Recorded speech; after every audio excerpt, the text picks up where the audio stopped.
Meanwhile, when we say stars, we mean stars.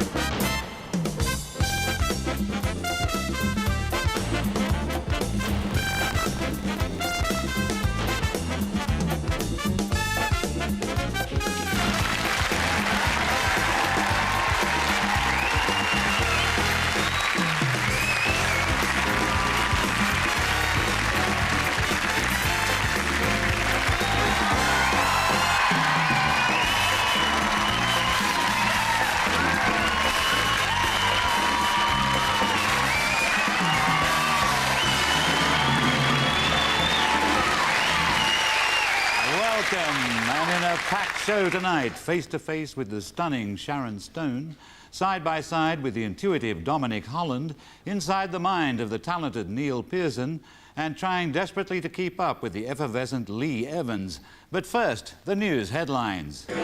Tony Blair's hair loss treatment, what went wrong? Saddam Hussein launches nationwide search for missing tea cozy. Baroness Thatcher given important new job at number 10. And later in tonight's show, in a week when the Foreign Secretary's ex-wife, Mrs. Margaret Cook, says it is unlikely she will marry again, Mrs. Cook asks us, where could I find another man like Robin? In a week when Heinz baked beans are launched in China and meet with a low-key response, we talk to low-key. President Clinton's triumphant tour of Africa suffered a hiccup when he was besieged by a crowd of angry husbands. He calmly assured them that he had met their wives only briefly in the corridor, and his wife Hillary would tell them the same thing when she finished breaking all the crockery in the embassy. Russian President Boris Yeltsin sacked his entire cabinet this week, and today he revealed exclusively to this program why he did it. Сегодня я подписал указ об отставке правительства. В отставку уходит и Виктор Степанович Черномырдин. Our news analyst tonight won an Edinburgh Festival Perrier Award at a very tender age and drank it all in a single evening. He's slight of stature, modest in demeanour, huge in talent, and it's high time he was here, so here he is, Dominic Holland.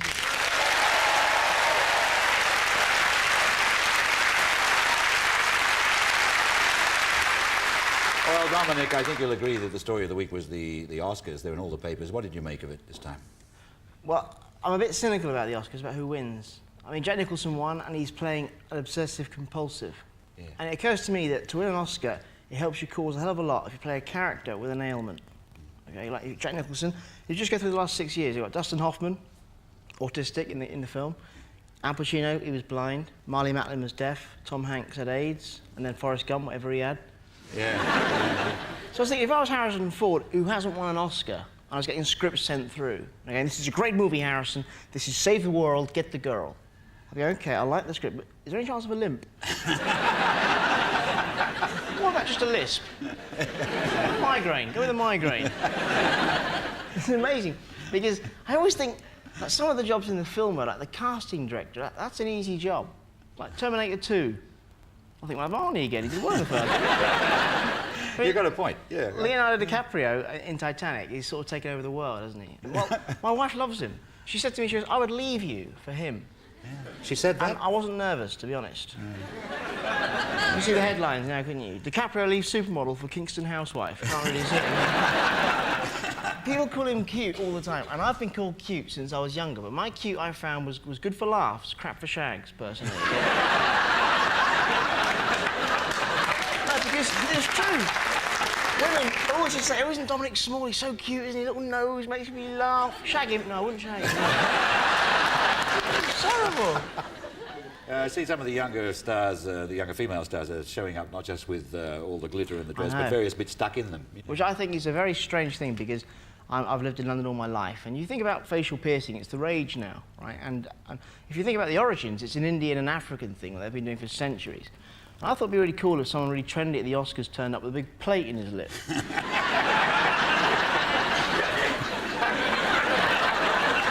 Like go to the party afterwards. Hi, food please, no plate, I've got my own, you know? It'd be great. What else caught your eye? Well, there's a good story in the week about Tesco's. Apparently what's happening is folk are going into Tesco's and they can't pronounce the names of Italian pasta, right? Which means they can't read, really, isn't it? And so Tesco's have come out with a leaflet that's going to help them pronounce it, which I don't really understand, because if you can't read the packet, how can you read a leaflet? I mean, what's been happening, Clive, is people have been going in there, and instead of asking for linguine, they've been asking for Lamborghini. And I was thinking, with Tesco's getting really big and selling more than just food, right, you might get a new person working there going, Lamborghini? Yes. Mile 8, I think. Next to the Fiats. Imagine putting a Lamborghini through the checkout, like... I mean, £200,000 for a car. Imagine the club card points you get. It'd be fantastic. I can't work those cards. I go to Sainsbury's and they ask me if I've got this card, and I don't know what they're talking about. Well, that's the same as me. I go to Tesco's and I'm quite proud. They say, club card? And I say, no. And I'm quite proud of that. I'm like, no. I say, no, I don't want to join Tesco's. I never want to be in a social situation again. And someone say, so Dominic, you remember of any clubs? Guards, Goodles, the Garrick. Tesco's. Well, the tabloids are full of animal stories again. That never stops. But in America now, what they're doing is they're not having dogs. They are actually going around, tough lads, with alligators. And they'll come over here. You get lads outside McDonald's with alligators. Lie, good boy. People just go around with spiders, like black widows on a lead. Don't mess, it's a black widow. Because you're from Australia, you must know all about scary spiders, Clive. Yeah, that's one of the reasons I left Australia. Yeah, they're everywhere. Yeah. So it's the spiders to blame, yeah? Oh, yeah, we got one called a redback that hides under the lavatory seat. Can you imagine? That's the strangest thing, because people in Britain are still scared of spiders. Yeah. And they can't do us any harm, and yet we're quite scared. Now, from your country, I can understand, because they can kill you. Oh, yeah. So it's embarrassing when an Australian comes to London and says, yeah, I'm really scared of spiders, mate. You're like, yeah, so am I. The Australian goes, yeah, because get back home they can kill you. What can yours do? Make webs.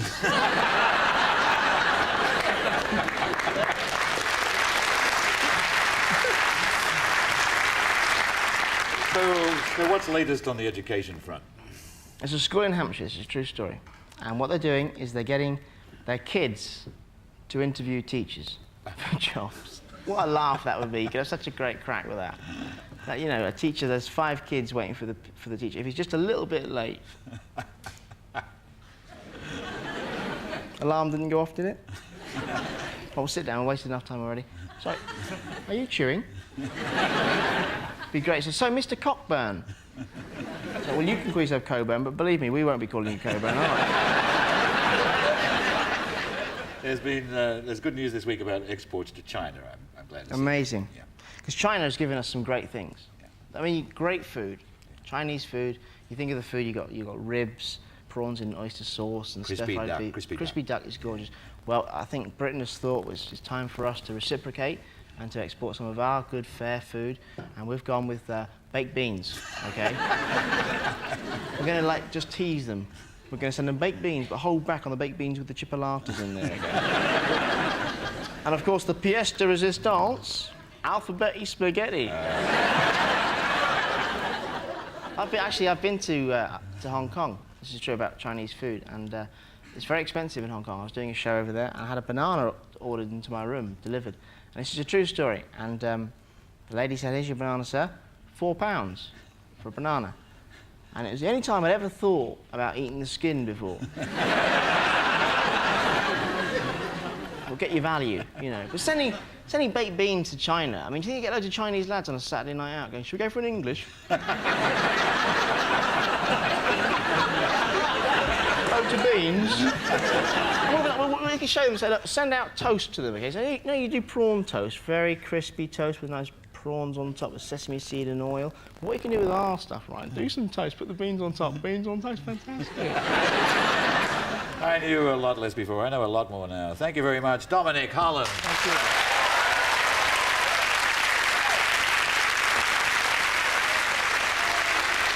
Our satellite guest tonight, Sharon Stone, is one of the most famous women in the world, and she deserves to be. She was already established as an extremely talented actress when, with her appearance in Basic Instinct, she at last arrived as an overnight success. Not content to be typecast as a blonde bombshell, she chooses challenging movies, and none more challenging than her latest, Sphere, which takes place almost entirely underwater. Whatever it is, it's not letting go. You gotta pull the green lever marked high voltage defense system. No, you said it would start a fire. Don't do it. Bard, you said it would start a fire. We're gonna die down here. Pull it. Bard, you hear her? Don't listen to her, she's crazy. Pull the green lever.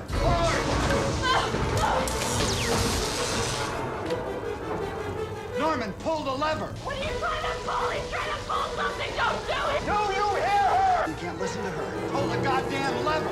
Don't do it, Norman. It could start a fire. Pull it. Wait a minute. Don't do it. You'll be glad to hear she survived. She's back on dry land, and we can prove it as we go by satellite to Paris and ask, can you hear me, Sharon Stone? Yes, I can hear you, Clive. Sharon, there's lots of action in this action movie. Was it hard work? It was hard work. It was hard to be underwater so much of the time, and the equipment's very heavy and intense, but it was worth it work. I think the movie is so spectacular. Yeah. Even with your hair cut off and wearing that tracksuit, you're still very glamorous. Were you always that way? Yeah, Clive, I was always that way. I'm like that all the time. That's just how it is. I mean, like when you were 4 years old, were you running around like a little prom queen, or were you climbing trees? No, I'm a geek. What do you think? Were you a tomboy? Yes, I was very much of a tomboy. I used to catch gardener snakes in the backyard and chase my sister Kelly around with them. So she would scream and beg for mercy. So it was all real, but was acting always your dream? Yeah, it was always my dream. So I guess it was Basic Instinct that turned everything around. How did you get the part? Well, you know, I'd done Total Recall with Paul Verhoeven, and he asked me to come in, and I think we did a dub for the airplane version of Total Recall, and I went in as Catherine Trammell, as this character in Basic Instinct, as I had seen her, and I think that Paul looked at me and thought, boy, you know, she's really changed, and maybe she could play this part, and he talked to me about the possibility of auditioning, and I felt like maybe I had my foot in the door. Were you first up and first served, or were you down the list? Oh, as one of the producers used to scream at me daily, you were our 14th choice. Is there going to be a Basic Instinct 2? They're talking about it. I received a script that was the first draft that's good, but it isn't there. I don't know. She sort of can't. Do you think I should? I think you should, but I'm not so sure you'd do exactly the same scene again if they ask. I would do it differently this time. I think that she's so funny and gets the joke, and now so many more people get the joke. I think she has to, I would have to incorporate that into the character. Right, yeah. She never sits down, right?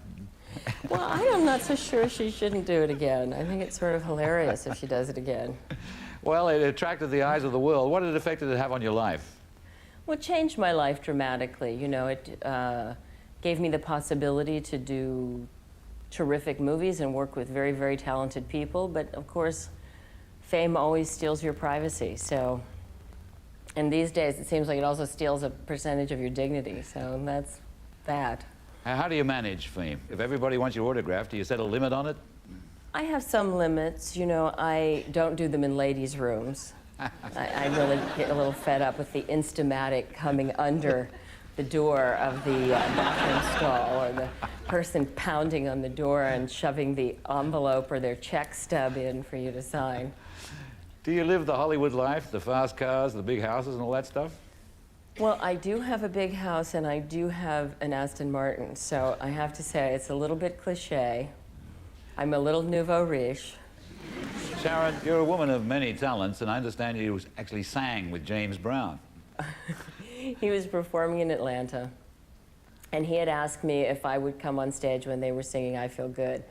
And I had worked together with him one other time at Camp Pendleton Marine Base in California for their 50th anniversary, which was a little bit more my genre. It was that sort of movie star goes to the soldiers thing. And then I got to introduce James Brown, which was pretty fun. And then his backup singers brought me back with them, and I sang backup and did those kind of dance routines like this. But I was just ill prepared to actually sing with him. And when they called me onto the stage and I thought I was going to the backup singers and I saw the microphone sliding across the stage up next to his, and he's like, come on down. It's like, this is a nightmare. Hearts have been broken all across the world because you got married on Valentine's Day. How's married life? Where were they 3 weeks ago, huh? So how's married life? It's great. Sharon, you've got a famously high IQ. Is that a help or a hindrance in the movie world? I don't know. Sometimes I feel like my IQ's about room temperature, and then sometimes I feel so impatient, like, hello, I've explained this 5 times, what's the problem? But sometimes people just don't want to understand, and there's a difference between can't and don't want to. What is it that irritates you most about the whole Hollywood system? I feel pretty lucky to be able to live this dream that I had of acting and working with these terrific actors and great directors and great screenwriters. You know, it's a rare thing to actually meet your dreams. I got no beef. Well, I love your work, love watching you. It's been wonderful talking to you today. Thank you very much, Sharon Stone. Thank you, Clive.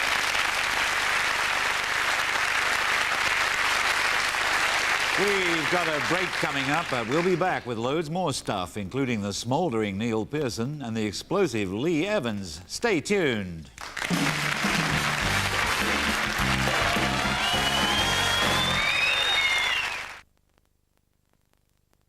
No, the guy just disappeared. See, the last thing I saw, he was talking to some girl. She was drinking Tia Maria with cola. Funny thing is, when I came to sweep up, I found all of his clothes in a pile on the floor. Wherever he went there naked. Britain is a nation of engineers.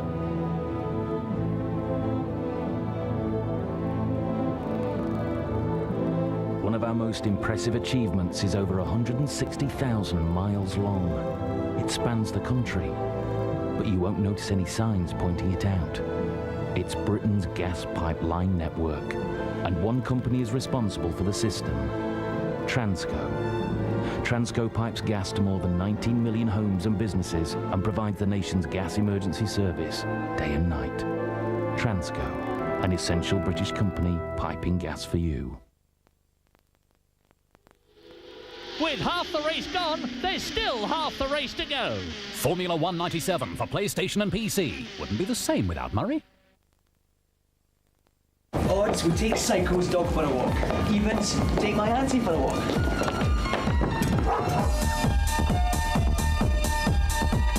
Two rocks, Kev. Game of pool? Or, with better shots on the next race.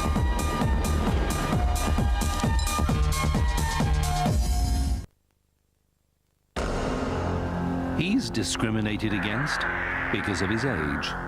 They're discriminated against because they're on a budget. For an open-minded view of car insurance, call Swinton on 0800 600 700. It's coming to your door any day now. The national survey from the Consumer Research Bureau. Complete it soon and remember, your answers count.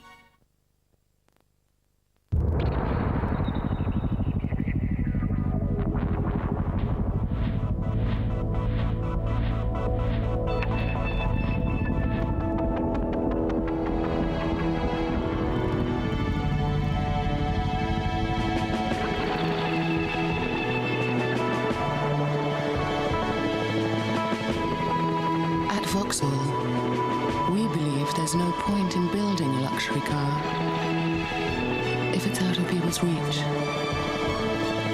We believe the challenge is to build a car with the safety, the durability, the comfort, the qualities you'd expect of a luxury car, but within people's reach. The new Astra. Quality is a right, not a privilege.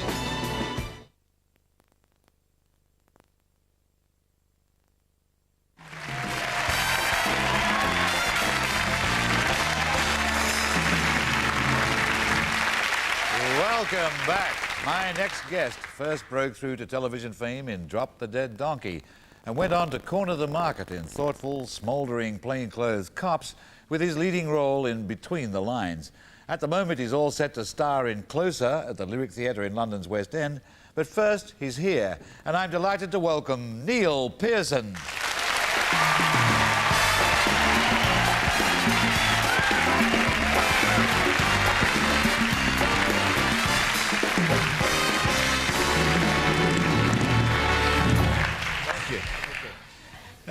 Neil, if this new play is a hit, it's bad news for you, because you could be on stage in June when the World Cup's on in France, and you're a big football fan, right? It's very bad timing. I said yes to this show, and having said yes to it, they moved the dates. So it did finish during the first week of the World Cup. Fine. Now it finishes during the finals week, during the final week of the World Cup. So I have this nightmare scenario in my head where I'm going to be doing a Saturday matinee to 40 Koreans in July, whilst the rest of the planet is watching England play Brazil in the semi-finals. You know, so if you hear I've got a bit of a cough early July, don't worry about it. You'll know what's happening. I'll go on for you instead. Yeah, do it. Do it. And but what really matters to you is Spurs, isn't it? You're Yes, me and the RSPCA. Yeah. It's very worrying. It's very worrying. Yeah, I'm a season ticket holder at Spurs, which gave me a few problems when I did a movie called Fever Pitch, which is about a fanatical Arsenal fan. And the only excuse I could come up with was that this character is a terrible man. He's terrible. He does terrible things to his family, and he abuses his children so badly that he takes them to Highbury. It was the only way I could get out of it. They weren't convinced, but it was the best I could do. Let's go back to the start then, boarding school. You were in boarding school. Was it like Tom Brown's school days all the way? It was an ILIA-run school. It was for a grammar school. It wasn't a public school, but all the kids that went were from more or less disadvantaged backgrounds, a lot of single-parent families. And people said of the school that it took people from Labour heartlands, put them in a conservative environment, gave them a liberal education, and turned out anarchists. And it's a pretty neat summation of the way the school worked. Sadly, it's not there anymore. What about the standard public school institutionalised cruelty? Any of that? No, there wasn't. There wasn't. I turned out strangely well balanced. Didn't go into politics or anything. So no, there wasn't any of that. We just no fagging, no flogging. No fagging, no flogging. That came later when I joined Equity. So, you're regularly written up as the sexiest man on television, which must be a joint sexiest. Well, yes, you and me, but I think you're edging ahead. This must be a heavy burden for you to bear. Oh, it's hell. It's hell. I don't know how I get through the day. I have never been able to formulate a sentence to respond to this. I don't know what you're supposed to say when people say, so, sex symbol, how do you feel? Clive, sex symbol, how do you feel? Well, I never got it asked it once, actually. Oh, really? Who by? Stevie Wonder. Yeah, it's caught me. But, yeah, well, it's an embarrassing line to take, but you sort of get stuck with it, don't you? Yeah, well, it's all right. I mean, I would rather people found me attractive than not, but after that, you know, you just get on with your life. Really. Well, you in your shows, you spend a lot of time in bed with your co-stars, and if the journalists are to be believed, off the screen as well. Are journalists to be believed? I'm not sure they are they? Well, does this sort of thing affect the roles you take, or is it the... Yes, I only take roles in which I get my kit off. I might do it if it was part of the plot, but I'll always do it if it's completely gratuitous. A lot of people think that one of the great features of the big TV series Rhodes was the moustache you wore. I think we've got a still of it. That was a CinemaScope moustache, which, in costume, looked fantastic. You know, with the hat and the breeches and the big long coat, and on the horse, you look brilliant. In 1990s garb, you just look like you're making Freddie Mercury the Wilderness Years. It really didn't do anything for me, and I won't be growing one off my own bat anymore. Did you enjoy your time in South Africa? I had a fantastic time. I was out there for 6 months, and for the first 2.5 months, I didn't shoot anything. I was out there to learn to ride and to learn a little bit of Zulu. Right. And the very first person I was introduced to in South Africa when I got there, in the production setup, was a woman who rejoiced in the name of Oliswa. Which I can just about do now without throwing up on you. But Oliswa. It's fine when it comes, almost fine, when it comes at the beginning of a word. When it comes in the middle of a word, then your larynx just goes into spasm, forget it. You can't, unless you were born to it, you can't do it. I called her Daphne for a month, which, let's face it, is simpler. Yeah. Well, you're soon going to appear in the West End in this play, Closer. Mm-hmm. And it's a story of sexual politics, isn't it? Yeah, it's a play about sex. Ah. Let me just say that again. It's a play about sex. So get your tickets now. It's at the Lyric. It also features the world's first cybersex scene on stage. It's a scene in which I have sex through my computer with a man pretending to be a woman. And it's a seduction scene that turns into a sex scene, conducted entirely through the fingertips. Come and see. At the end of it, you and the computer have a cigarette. We do, we do. You're well known as a Labour supporter. Have you been invited to any of Tony Blair's parties? I haven't. No, I haven't. I'm not sure it's a good idea, really. It just feels a little bit to me like, you remember that teacher? Everybody had a teacher that wanted to be one of the lads, you know, and wanted to be accepted and have his jokes laughed at by and you always just feel, oh no, sir, don't, please. It's really not working. And there is an element of that. That said, I mean, if they invite me again, and now they won't, but if they invite me again, I would like to go simply because I've never been to Number 10, and it'd probably be my only chance. But I've blown it now, so that's that. Oh, I don't know. The answer to the phone will ring in the morning. Yeah, there are rumours that you were offered the lead in Starlight Express. That's not even close. It was my worst audition of all time. I was a kid. It was the early 80s, and we didn't know it would turn into Starlight Express. But my agent phoned up and said, "Can you roller skate?" "Nope." "OK, I'll call you back." 5 minutes later, she phoned back. "If they like you, they'll teach you." Fine. So I went along for this audition, and the bloke with the clipboard said, "Neil Pearson, right, thank you very much. Put these on," and left. And he gave me these roller skates for reasons that still escape me. But anyway, I got up and sort of like this, all the way across. And I got into the room. It was a ballroom.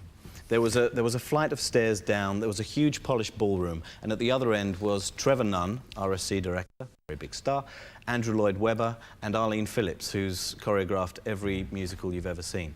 And I just had to sort of hold on to the banisters. I couldn't move. And they said, "Neil, yes, would you like to come in?" "I'd love to come in, but I've got these roller skates, so I can't move." So heads in hands, I had to take them off, and I could just hear my feet padding across this ballroom. And they said, "So you can't roller skate?" "No." "Can you sing?" Yeah, OK, yep, sing." So I sang, it was fine. They said, "Great. Where did you train as a dancer?" Pardon? I didn't train as a dancer. I'm an actor, and Trevor Nunn said, "Listen, this is an all-skating, all-singing, all-dancing musical, and I have to say you're not on the shortlist. Thanks for coming in." It was 15 years ago, and I still haven't worked for any of them. Well, you never did get to dance in Starlight Express. Sad, but we know that you have danced in a thing called The Submariners, and we have a scene from it. Here it is. Forget your troubles, come on, get happy. Chase your cares away. Hallelujah, happy before the judgment day. The sun is shining, come on, get happy. The Lord is waiting to take your hand. Shout hallelujah, come on, get happy. We're going to the promised land. Oh, look, didn't ask someone to wipe this bar dry. Thank you very much, Neil Pearson.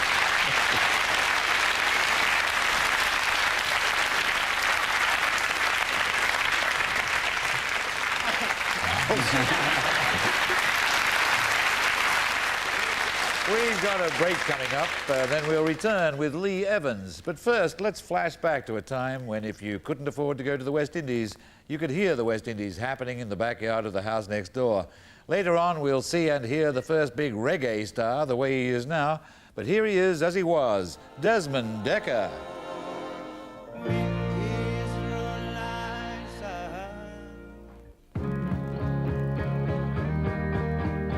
Get up in the morning, saving for better, so that to every mountain peak,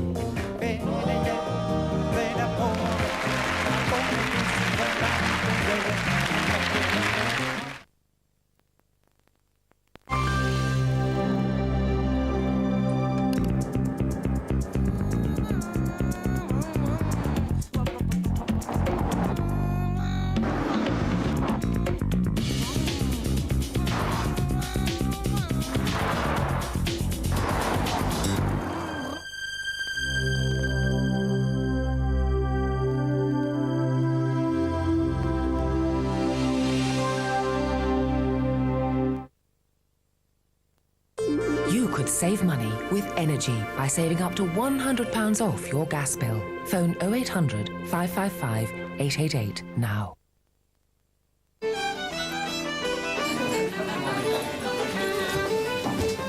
The usual, Jack. And a bit of the unusual as well. The unusual? Aye, that Dubliner cheese from Kerrygold. A mature taste with a hint of sweetness.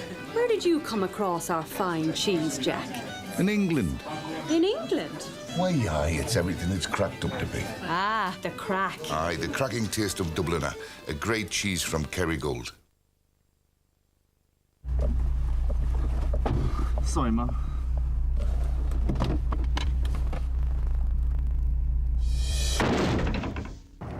New Oxy on the Spot, the brand new direct action treatment that helps eliminate embarrassing spots. So, whatever else puts you on the spot, at least it needn't be spots. What? Sorry, that's lovely. Is that Mummy? And is that Daddy in the hot air balloon? Ah. Daddy is the hot air balloon. I've been eating these then. Kellogg's Bran Flakes are now called Healthwise with body balanced nutrition because no other cereal provides a better balance of the things your body needs. Fantastic. What more does a man need to stay fit and healthy? Kellogg's Healthwise Bran Flakes. A step in the right direction. Okay, I'll tell you why I use new personal colour care.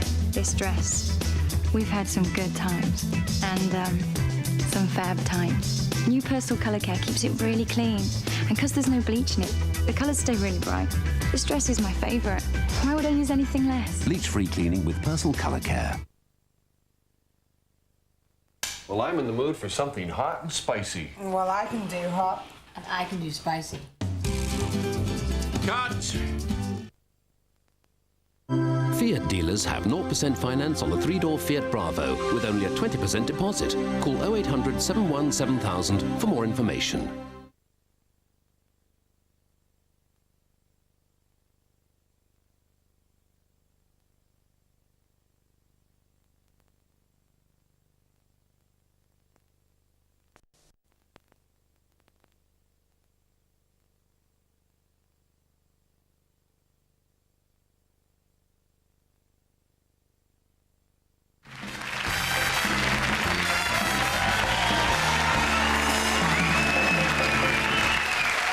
Welcome back. While we're on the air, big stories continue to break. These just in.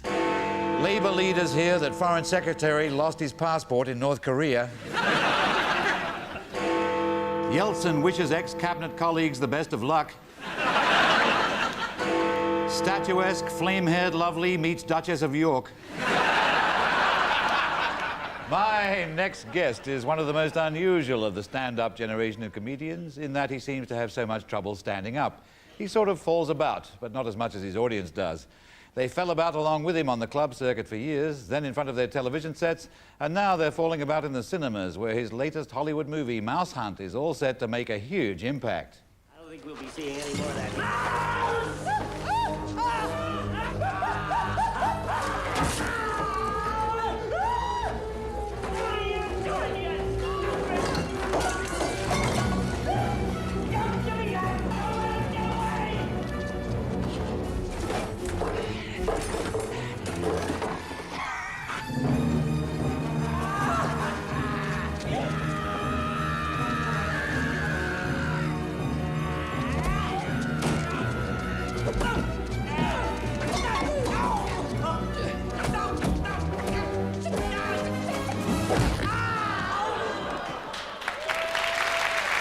Proud to welcome Lee Evans.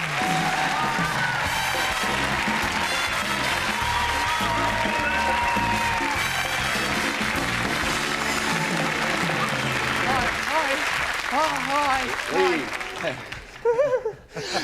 Right. Lee, take a seat, take a seat. Right, hello, satellite link, hello. I can see you, Clive, but I can't hear you. Yeah, all right, hey, do you want to fight?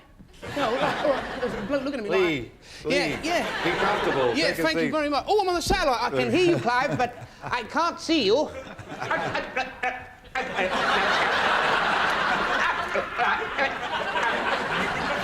Oh, look at this. Wow. Oh. Which one does? Lee. You know, if you just bought one of those tellies, you just have like a nose on it. You have to buy them all. Lee, I've got to get to my first question. Oh, I'm sorry. Right. Lee, I've got to tell you how good the movie is, The Mouse Hunt. Yes.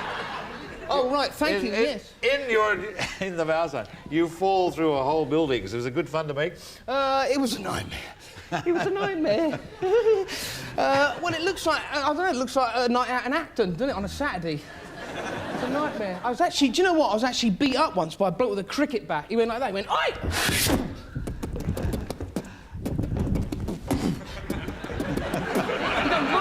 He done runs. You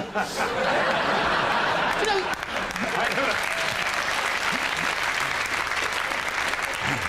There's a doglet. There's a birdlet. There's a birdlet. What about a mouse? Do a mouse. Oh, there's a mouse. Tell me about a mouse. Tell me about a mouse. Tell me about the movie. No, the mouse. Yeah. Oh, I don't know. Well, this bloke came and he had like, you know, I used to be in a band. I used to be in a one-man band, but I split up because of musical differences. Lee, you're... Oh, sorry, the mouse, yeah. No, forget. I'm sorry, yeah. Well, the hardest thing about making a film is those little holes on the sides. Yeah. Sit up all night punching them. What happened there? No, no, because when they had all these mice, you know, they're all Hollywood mice. They've all had the operation and, you know... Do you know what I mean? These little mice like that, they all get jealous of each other. They've all got big trailers and all that. Why not me? Why can't I go on set, for God's sakes? It's a nightmare. But it was good fun, you know, filming and stuff. It looks great fun. You're a big hit in America. Are the audiences different there? Well, no, I actually, I had a good time. I had to do all the clubs like in New York and LA and stuff like that, and it was like a nightmare because the comedians are kind of different from what they are here. Do you know what I mean? I was like in a dressing room with some bloke, like all these American comedians, and one guy, there was like a big mirror on the wall, and one bloke walked up to the mirror and he went like that, "You're gonna be great. You're gonna be fantastic tonight. I love you, God, I love you." Do you know what I mean? And like being English, you go like that, "Aye, aye, saphead."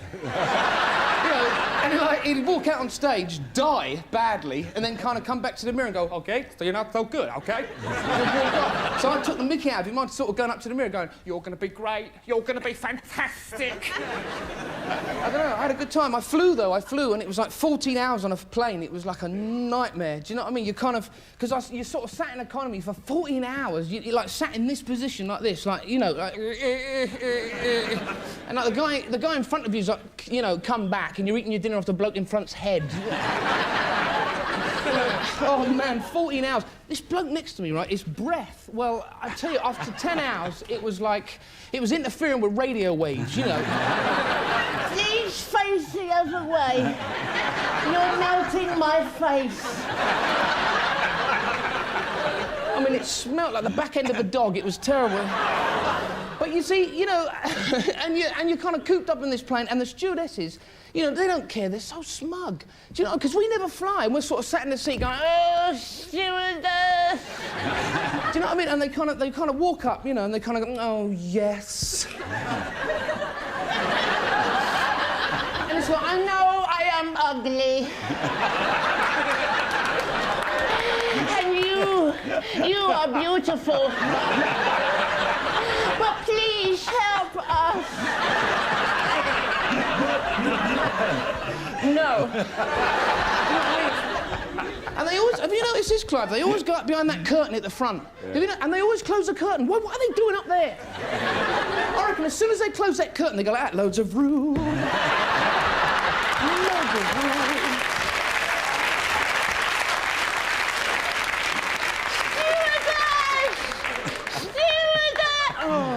Oh, yes. Please help us. No.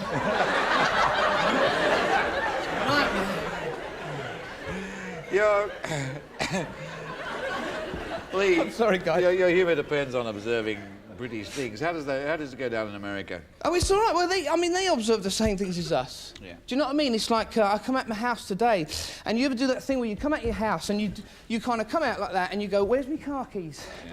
Where's me bloody car keys?" And you do that thing where you go to the place, you think you put them. So you go, oh, they're on the, and they're not there. Like that, you go, they're not there. And you search, right? But you keep going back to the same place, knowing they're not bloody there. You go like, that's where they are, that's where they are, there. That is where they are. Somebody will always say to you, well, try and think back to where you were when you lost them. If I knew that, I would go and bloody get them, wouldn't I? But you do that thing in the high street where you like left something in a restaurant, right? But you can't turn directly around in the high street because everyone thinks you're mental. Do you know what I mean? So you make a big display of it. You go like that, oh, I forgot something. Well, you do what I do. What I do is I just cross the street and no one's noticed. I kind of go like that. No one thinks I'm mental. Oh, I'm all right, Nightmare. So they kind of laugh at the same things as us, really, you know. Yeah. Would it be permissible to say that you perspire a certain amount while you're working? Oh, I do. If I went to the toilet now, I'd pass steam. Well, I can understand. You look a sort of nervous type. Do you smoke? I don't smoke. I actually gave up. I use these new Nicorette patches, and they're fantastic. You put one over each eye, and you can't find your fags.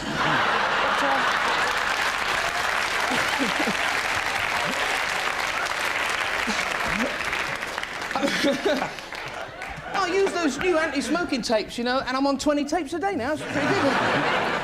Where does all your energy come from? Drugs. I'm only kidding. No, I try and keep fit. I used to swim, not lengths, depths.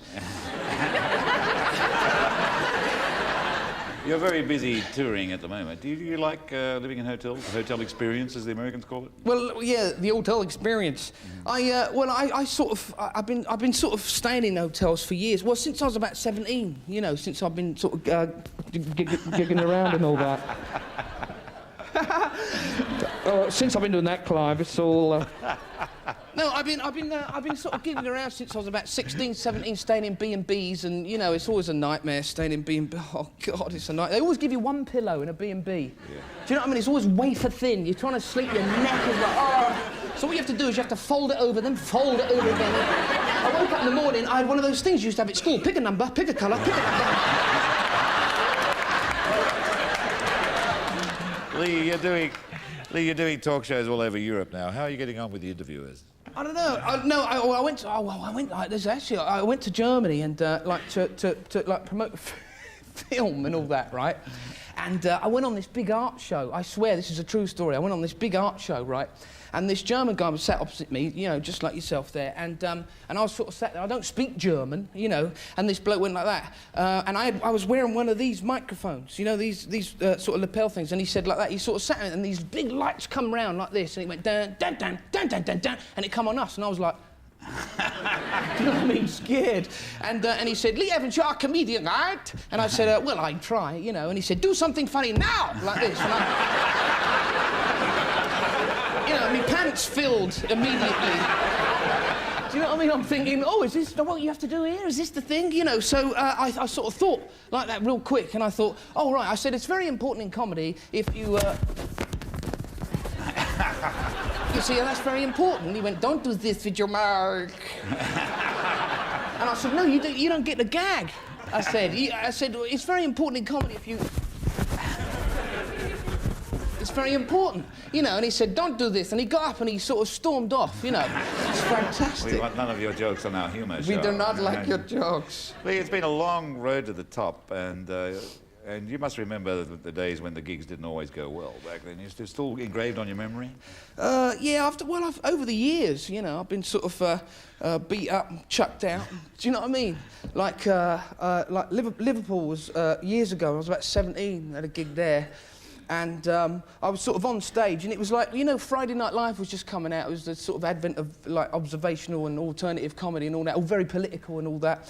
And I was in Liverpool going, I'll tell you something as well, in this working men's club, do you know what I mean? And this bloke sort of called me over and went, hey, you, come here, like that. So I sort of went over to him, and I had the microphone like this, and he went, you see, the way it works, you see, you do a joke, and then you do a punchline, and we laugh. And I went, oh... Yeah. And, you know, and then his wife went, yeah, that's right. You do a joke, punchline, and then we laugh. And I said, easy, to his wife, like that. Which is, in Liverpool, if you do that, that's it, you're gone, you know. Yeah. So I said, easy, and he went, you ever go with my wife? And I said, no. So he lunged at me like that and had me round the neck, you know. And I fell backwards onto the bingo machine, which is like, you know, that's it, you're dead if you crush the bingo machine. And all the balls went all over the floor like that. So they were all going to sort of beat me up. And if it wasn't for the manager, actually, in that club, I would have got really filled in there. But I had loads of incidents like that. South Wales, they tried to steal my car outside. And I used to take a piano and all that with me. And they tried to steal my car, but they had the steering lock on. So there's all these Welsh blokes in South Wales going, right, get the car, man! You know, and they're all running like that, but they're going around in a circle. So I'm like in the middle of the thing going, where's my car? And they're going, right, nick it! All right, we'll bring it back then. All right. Quick, nick it! You know, it's like, yeah, you're here, lads. I'm just going around with them like this. You're here, just steal my car.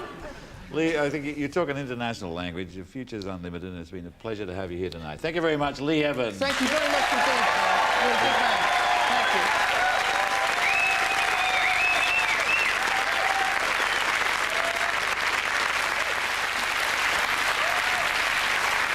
And now, even if your old reggae-fed boombox is currently serving as a window box for your exotic plants, the beat goes on. And so does the man who first smuggled it past customs to enrich our lives, Desmond Dekker with the Israelites. Get up in the morning slaving for bread, sir, so that every mouth can be fed. Oh, for the Israelites hunger.